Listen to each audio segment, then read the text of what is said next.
Solutions. Greetings, greetings, everyone, and thank you for this wonderful, wonderful opportunity to just commune with you, to be with you this evening from South Africa. My name is Bouwer, and I am the incoming chairperson of Swap Anything. I sit on the board of Noble Foundation, ensuring that art education is made democratic for everybody. And I'm also just a producer in the television sector, very, very excited to be in conversation with not just my nation, but with the world. I'm pleased to join you and to join this illustrious group of individuals making a difference on our continent and in the world. The conversations have really just been so rich and inspiring, but I have to be completely honest. As a woman in business on this continent, I'm satiated with inspiration. There's enough inspiration going around. What I'm concerned about is the next phase. What's next? The answer to the question, what now that we are inspired? It is my hope that after today's contributions, after today's pontifications and musings, we will have an answer to what ought to happen now. If we're not going to have the answer, then the talks are all just meaningless.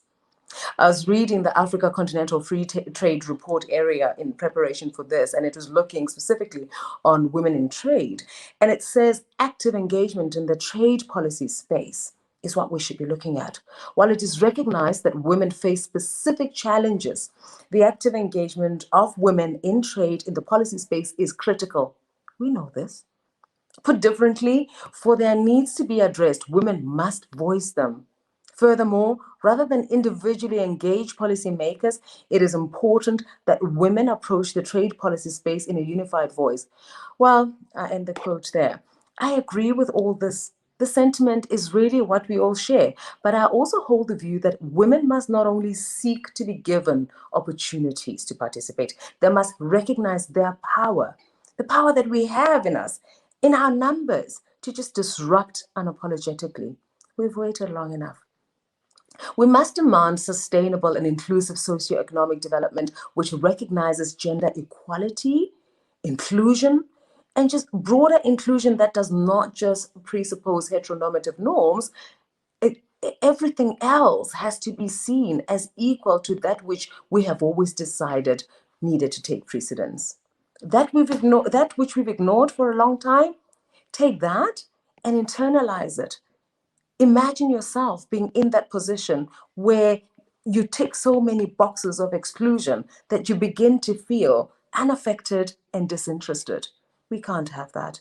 We can't have the smartest part of our societies not participate because they feel excluded by just, hearing the same voices all the time. It must be recognized that women face barriers that compromise their active participation in the trade space. So what are we doing to break down those barriers? Now, my own experience has been tempered not only by my gender and my race, but geopolitical factors too. We know that counts for something, right? In the distribution of, vaccines, we saw that where you are in the world matters. It is for this reason that I've agreed to join you today, because you are solution seekers. And I've agreed to join you because I think it is time we showed up for conversations that will result in different outcomes for future generations, but for ourselves while we're here. Let us continue to talk about what we want now, but also how we're going to secure it and secure these gains such that no progress can be reversed. It is my hope that when we come out of these conversations today, we will proceed differently. We will act differently for a future that envisages women not propping up economies that continue to work against them, but that guarantee maximum inertia going forward. Let's push harder. Let's push louder. African women have never waited for the legislative frameworks that now invite us into spaces we were never wanted or welcomed. No. We've always found ways to contribute because we knew that our future and that of our children and society at large, it could not wait for legislators. It could not wait for patriarchy apologists and a generally unbothered governance system to catch up. We tilled the soil with our children on our backs. We fed them and we sent them to school and we held the fort while men went to the big cities and searched for gold. When they did not return, we were okay. We just continue to keep the home fires burning as we lived not just for the desires of our hearts, but for our families, for our communities.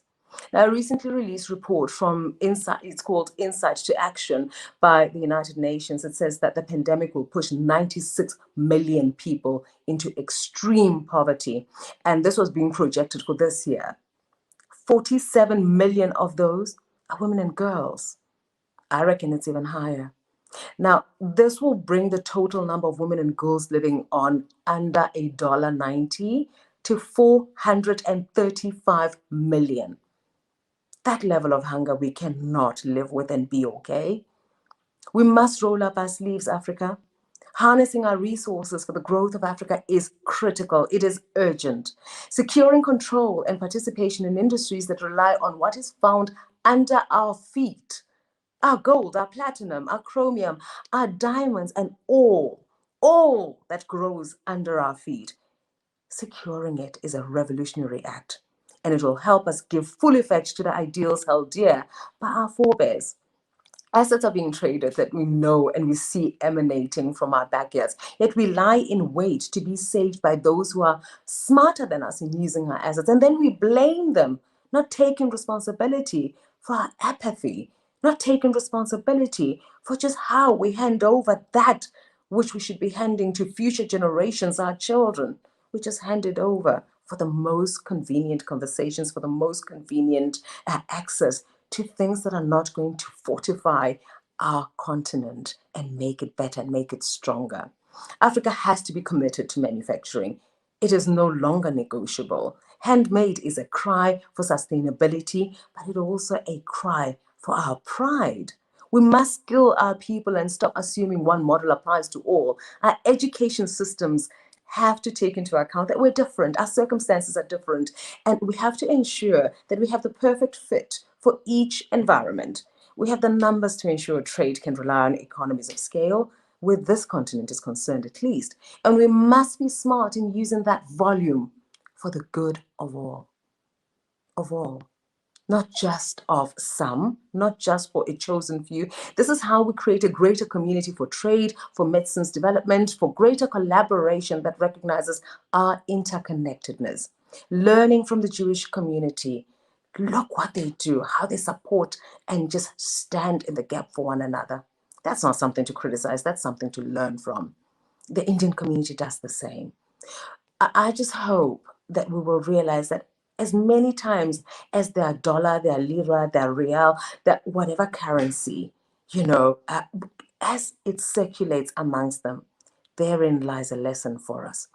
In the mining community, it is even worse because oftentimes that dollar, that rand, that kwacha, that shilling that we speak of, it does not even enter their pockets. The money leaves before it is even paid to them. Let us arm our people with knowledge and save this continent. Let us ensure our young have skills over and above what we're currently doing. Let us police our borders for the growth rather than the exclusion that we continue to trumpet. Entrepreneurs, all of you gathered here today, I am here because I am absolutely certain that you can change this. You have the power. Let's change the narrative. Let's not cry about it. Let's skill our people.